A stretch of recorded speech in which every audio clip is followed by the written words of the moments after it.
Hey, Miss Firewall here. So, sit with me a few minutes while I tell you a story. Laid off on Teams 3 weeks before Christmas. Yes, that's what happened to me. So, it was a normal day in December, normal work day. I was at work. I'm a leasing specialist. This is what I do. And I'm just, going through my day, working on files, going through emails. And I get an email from our HR director setting up a meeting for, I believe it was for the next day or the next day after that, with myself and my supervisor. Now, I didn't think anything of it, anything negative, because I do great work, right? I mean, I've gotten compliments about my work from my coworkers, my supervisor, and other jobs. So I didn't think anything was negative. I didn't, I wasn't like, oh, what's going on? Why do I got to meet? Why do I have to meet with HR and my supervisor on the call? And so I actually thought it was about telling us about our next project we were going to, because we were had just finished up leasing up a property, and we were in between, and there were some discussions about where our next project would be. We were hearing one thing one day and then hearing something the next day. So I thought in my mind it was just a meeting for HR to just tell us all at once, this is a new project, this is where you're headed next. Now, our team was a small team, three to four of us. One lady had been sent to another property to work because they were short staffed. And then it was myself and someone else. And so the meeting happens, that day that it was scheduled for. I log on. Now it's a Teams meeting. My supervisor's not there yet. And it's a Teams meeting. The HR manager's in the corporate office. And I get on the call. I think, if I recall correctly, she had been texting me before the meeting started. She did. She was saying, I'm looking for I'm driving. I'll be there in a few minutes. And then maybe it changed to, I'm looking for parking. Like, okay, whatever. Again, I'm not alarmed by anything. So I, log into the meeting. By the time I log into the meeting was at, I believe, 10 o'clock. She I log into the meeting. The HR director's on the screen. She's parked her car by now. She's not on the screen. She has her camera off. He has his camera on. I have my camera on. And they start saying, I remember like it was yesterday, guys. The HR director starts off by saying, yeah, good morning, Miss Fireball. We're having this meeting today. Um, and it's about you. And it's not good. And immediately I'm like, what? What is he talking about? It's not good. What did I do? I didn't do anything. And then he turns to my supervisor and he asks her, yeah, is Miss Supervisor, is Miss Director going to join us for this meeting as well? And Miss Supervisor's like, no, I don't think so. I haven't heard from her. Now, mind you, when I interviewed for this job, it was through Zoom, and there were four of us on the screen: Mr. HR Director, Miss Supervisor, Miss Director of the department, and Miss Fireball. So Miss Director was not on the call, which at the end of it all, I was glad that she wasn't, to see me get humiliated. So he says yes. So as you know, we were trying to merge with another company, and that merger fell through. So when that merger fell through, yeah, we lost our next guaranteed leasing projects. So we've had our budget taken back, all of our money. And so we have to let you go immediately, starting right now. And I was shocked, speechless. I didn't see it coming. I got no heads up about it. I was stunned. And in my mind, in that moment, I said to myself, how am I going to tell my daughter this again? Your mom has lost her job again. This time, it's a layoff again. So he turns to Miss Supervisor, who is still off camera, and he says to her, "Oh, Miss Supervisor, yeah, when you get in the office, give Miss Fireball that letter that I emailed you yesterday." And then Mr. HR Director says to me, you know, we're going to call you back in 2 months because we have another project lined up that should be starting in 2 months, 2 to 3 months, 3 months to max. You'll be back in by March. We'll have Mr. HR assistant email you with the information about the new project, and you can come on back, right, Miss Supervisor? We have no problems with Miss Fireball, right? Oh no, no, no. Yes, yes, we love her. We definitely. She needs to be rehired. So that call lasted 5 minutes. In 5 minutes, I became a statistic, right? I went from being employed to unemployed within a matter of 5 minutes. Oh, so that call ended. He asked me if I had any questions. I had any questions. I said no, and I logged off the computer. And I had this energy, this fire raging in me, like cursing in my head, like, you mother effers again, again. You knew mother effers, but again, this is happening to me. Why? Why me? Why me? And it's 3 weeks before Christmas. How dare you? Not only how dare you, a few weeks ago, you had your audacity to email me a performance review form for me to complete on myself. Did you not know in 3 weeks before you that you were going to lay me off?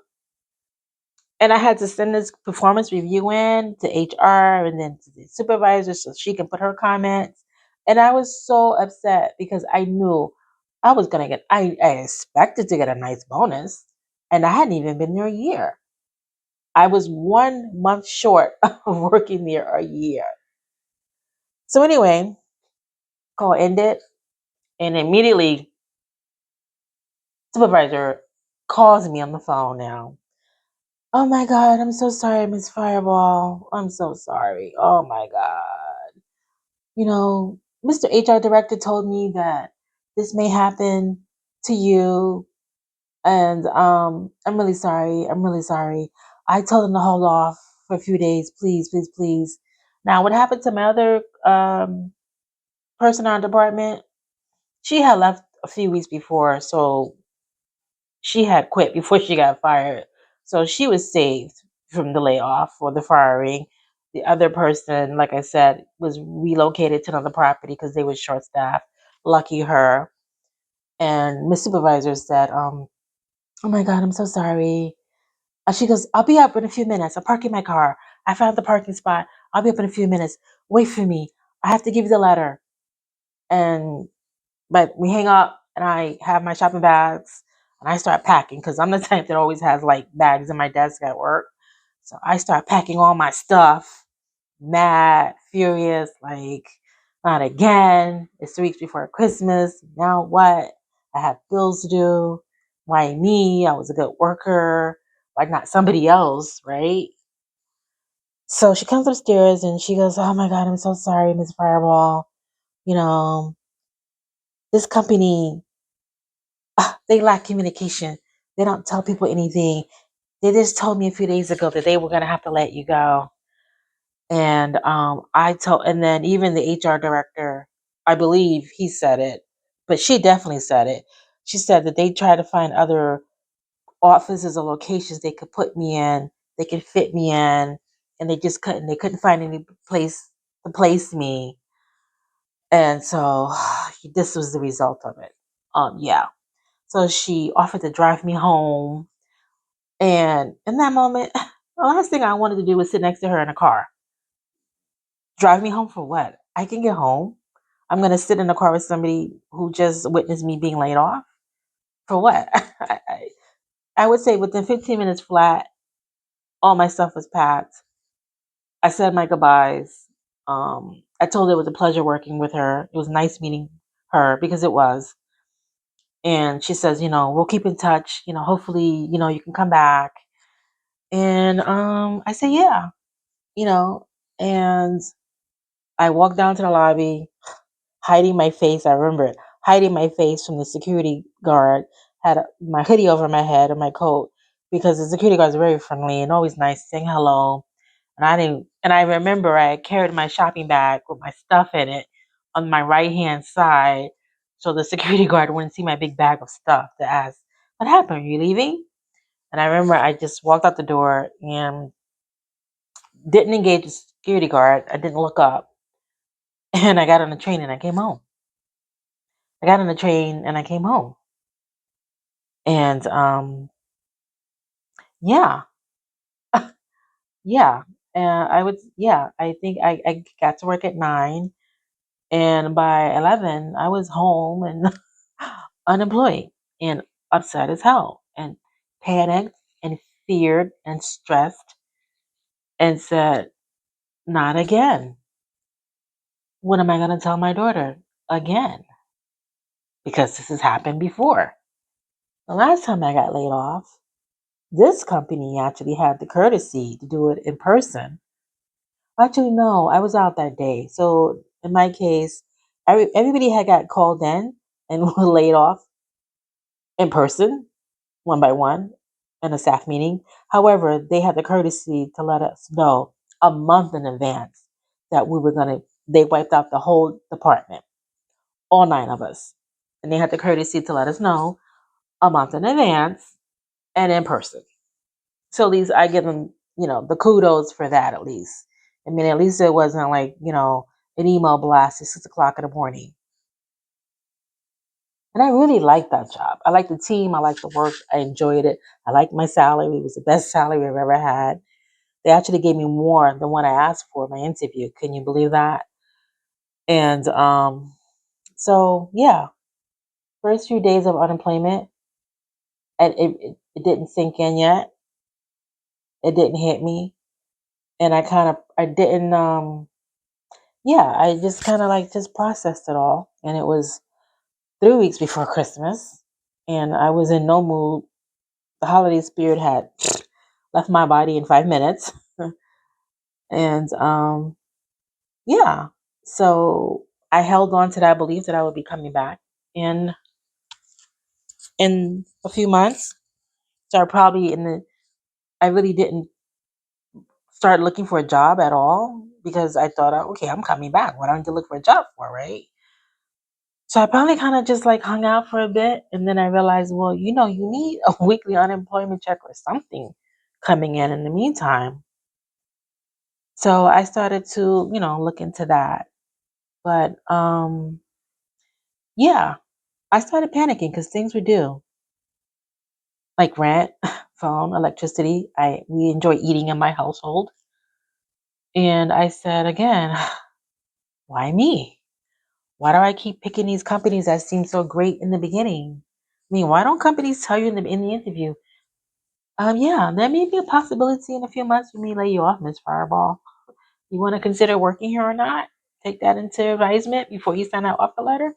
Wouldn't that be great, guys, if jobs told you that? But of course, they're not. They can't predict that. They don't have a crystal ball to see that. So, yeah, it happened.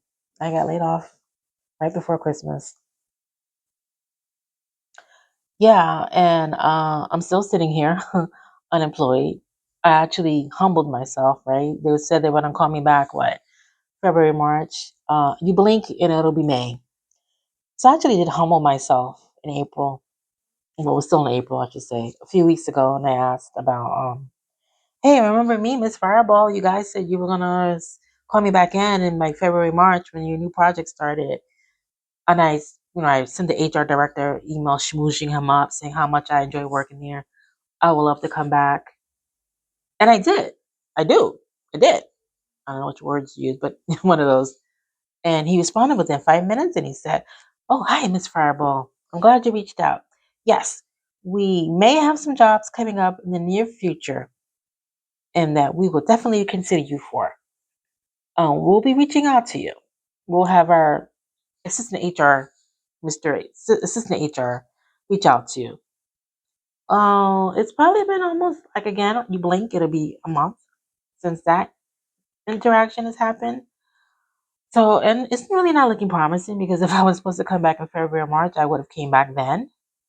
So, yeah, I don't think at this point I should continue to saddle my saddle to this horse, right? I already been kicked off the horse. I got kicked off in December. So, all these months later, what has this job taught me? Well, it's taught me to never rely on someone else's promise. That's for sure. In this unpredictable job market, in this unpredictable world, for sure, um, you need a safety net, and I didn't have any. I didn't have one. You need your savings. You need a backup plan.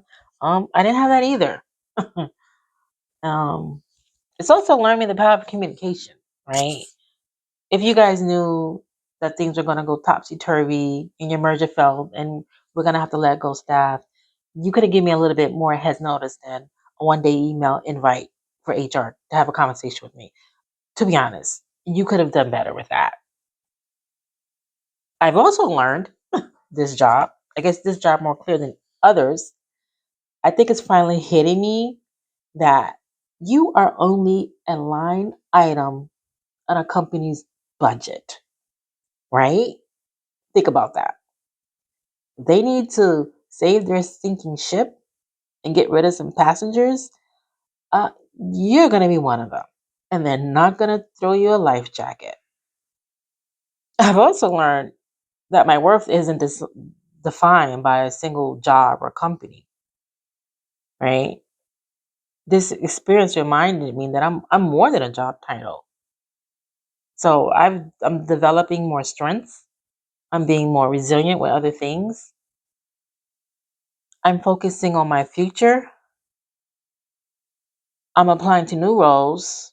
I've even revisited some projects that I've had in the background because I was so busy working, concentrating on the people's company, putting money in their pocket, right? I've revisited some projects that I had sitting in the background that collected dust. I've dusted off those projects so that now that I could put some money in my pocket and have put aside for my future. I'm empowering myself.